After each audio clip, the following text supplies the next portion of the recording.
Gandang umaga po sa inyong lahat. At Pastor, ako po may doon po nag-akit sa akin na mayroon nga pong gamot daw po dito. Nung isang linggo.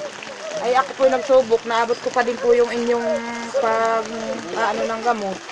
Ako ay nagtesting pong uminom din at halos ako pag hindi ako ibabangon ng aking asawa, talaga po ako hirap na. Iiyak. Kamaiyak ka ho. Ay sabi ko po, ay susubukan ko po yung gamot ko. Ano po sakit nyo? Sari-sari na din po ang gamot ko. Ako nga po natatakot magpa-doktor at sabi ko, ako po mamatay po sa doktor. Yun po, at sinubukan ko po yung gamot po ninyo.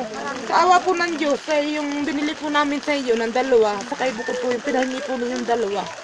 Ay sa awa po ngayon, at maski po paglaban po kami magbunuan. Aba! Ay, hindi na po ako sabing na pag naghahapon po ay masakit po ang bayawang ko, yung sakitan ng ulo ay natanggal na po lahat iyon. Kaya po bibili na uli po kami ng gamot. Salamat po.